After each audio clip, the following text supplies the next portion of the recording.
We're going to go into the next part of the program. We're going to hear from the co-chairs of ORF America's Board of Directors. First, Sanjoy Joshi for a few words on India in the world in 2023. And second, from Jane Holut for remarks on U.S. role in an election year. Mr. Joshi, welcome. Thank you, Sharon. And first of all, let me thank everybody in this room. First of all, this board of directors, my co-chair, the advisory board, who are all here, excellencies who are present.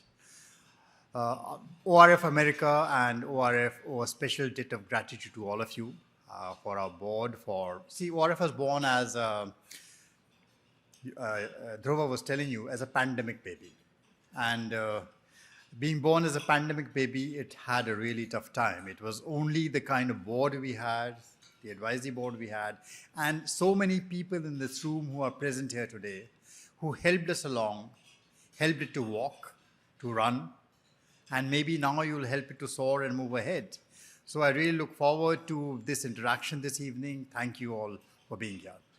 Well, I've been asked to actually retrospect on India 2023. The rest of them will be giving you a more prospective vision of, you just heard about India-US relationship or where it is headed. I've been asked to retrospect on what India was in 2023, how did we see the world, where did we move. India in 2023 was, well, you all know it was the G20 year. And being India, you know, is all about big, fat Indian weddings. How many of you have not been to an Indian wedding?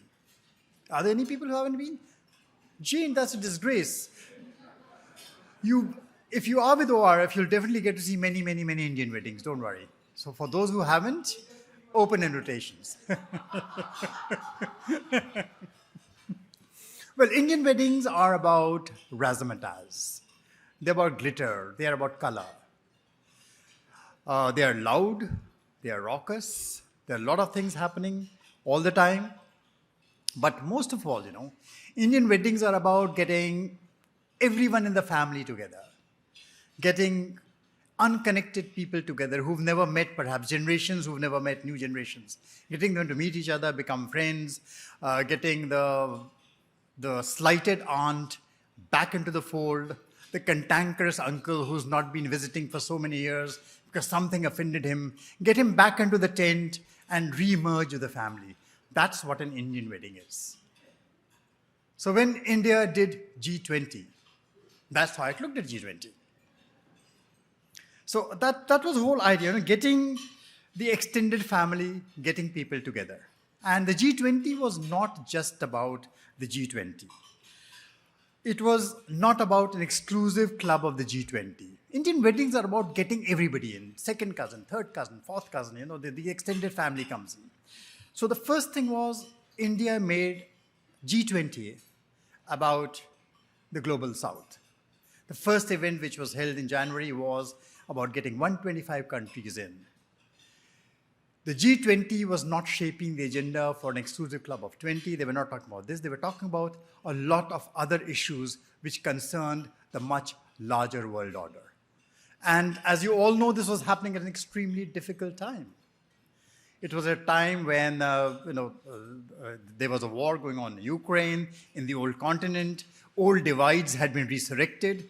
And the old divides had been resurrected. The East and the West had all been resurrected in such a way that they were in danger of creating a third, far more dangerous divide between the North and the South.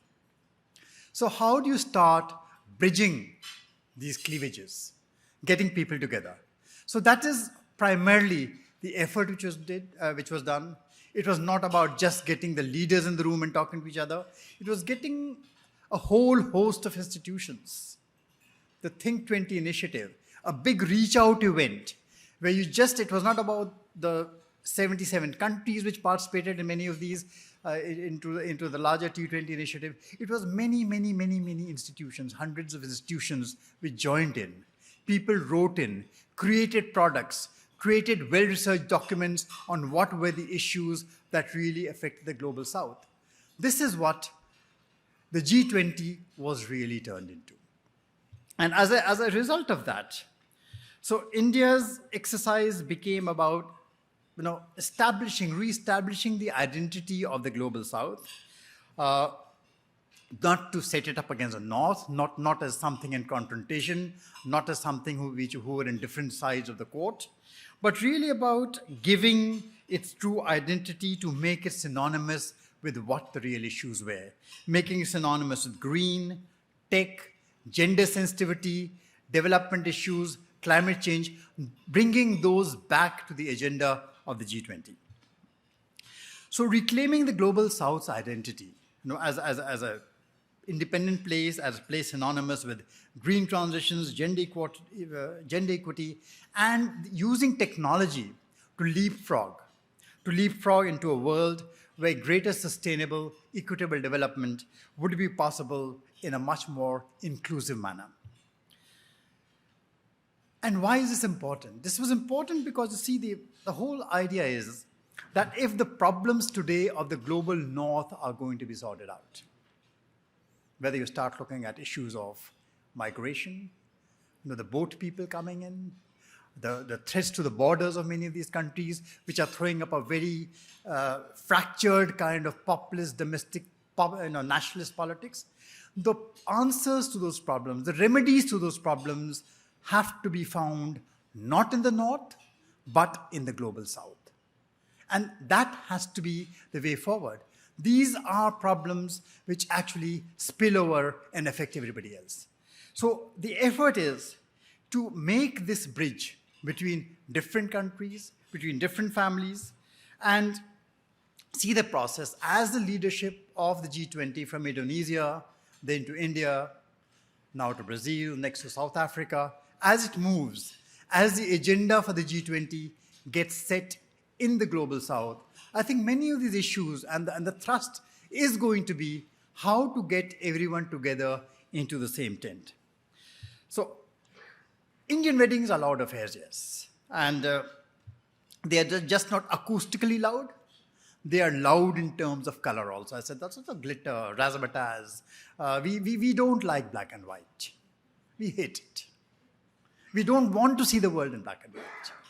We want to see the world in color, experience it in color, experience the different pathways, the different transitions, the different contexts in which people live, struggle, breathe their lives, and to experience it and to articulate it as think tanks, as knowledge workers, to create a much more synergistic, a holistic experience which can bring people together.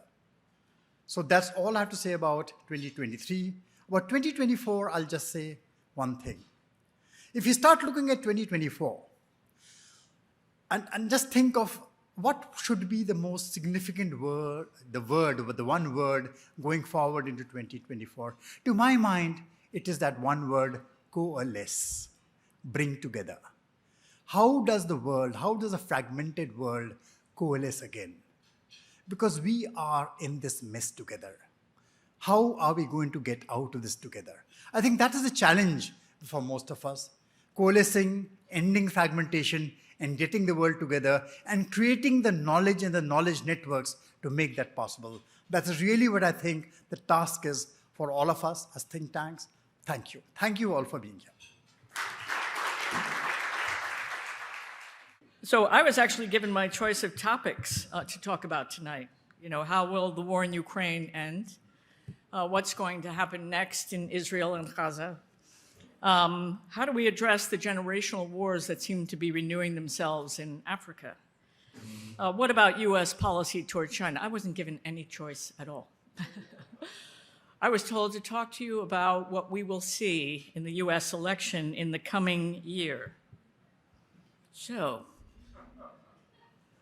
what can we expect for the elections of 2024 in this country? By the way, I think it's 50% of the world's population will have major national elections in the coming 24 months.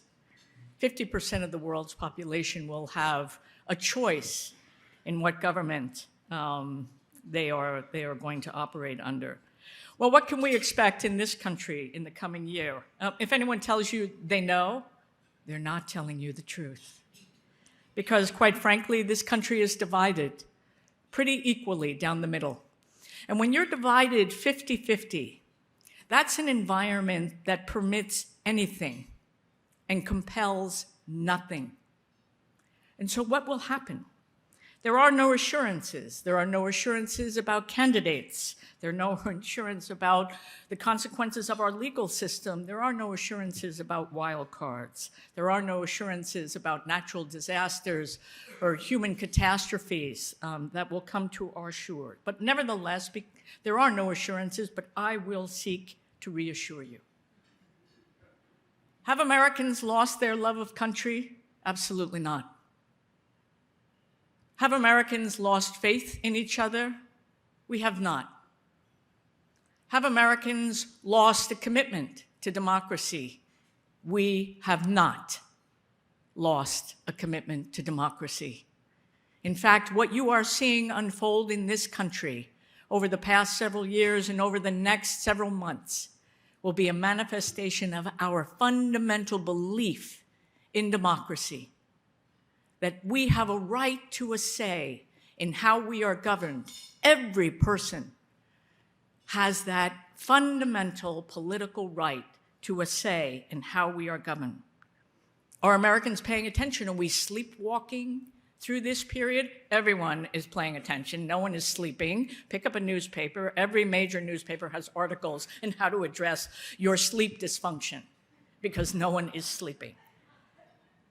What will elect the next president? Will it be the war in Ukraine? Will it be the situation in the Middle East? Will it be the United States' relationship to China in the region? Will it be immigration? What will elect the next president? Very likely it will be more closely associated with the state of the US economy and how people feel about it. In issues like abortion, like immigration, like party affiliation, like identity. In many countries around the world, people find their performance politics and their identity politics in different places. So too is that true in the United States.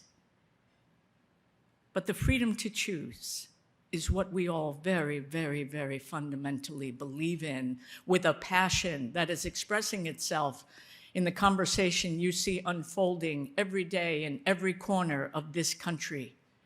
Everyone is engaged. My grandparents came to this country not more than 100 years ago, and you'd never mistake me for anything other than American straight out of central casting. English was not my mother's first language. But they believed deeply in this country, and they came to this country for this moment. They came to this country for this moment when we, their offspring, would have the freedom to choose. So that's what you can expect in 2024. We will exercise this freedom with a passion and a commitment to each other. We have not lost faith. This, in many ways, is a reaffirmation of our faith in each other. And you would not be in this room if you didn't believe in the fundamental international role of the United States and of its own commitment to engage internationally. But I'm afraid I do have some bad news. In 1992, I was working at the White House on the NSC staff under Brent Scowcroft, who was a giant in our field of foreign policy, and a very, very, very kind person as well. And he summoned, the day after the election in 1992, President George H.W. Bush, for whom we were working, had lost. And General Scowcroft summoned the entire NSC staff into the Cordell Hull conference room. It's about half the size of this room, and we all fit. And Brent walked in and said, okay, we've all just been fired. But you can take some solace in the fact that foreign policy had nothing to do with it. But foreign policy and international engagement has everything to do with ORF.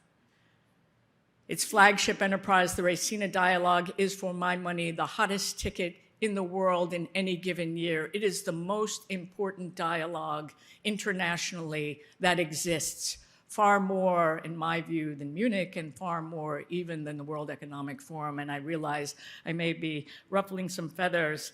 It goes with the territory that I mentioned I was straight out of central casting. But Resina brings together generations and ideas and peoples that don't typically talk to each other with the intensity and the expertise and the commitment to outcomes that it does in this conversation. So my hat's off to Samir, to our colleagues, Dhruva in ORF America, and to all of you for restating your commitment to the importance of this dialogue. And I'll just say one more thing. We're going to scare you to death over the next 11 months. So buckle up.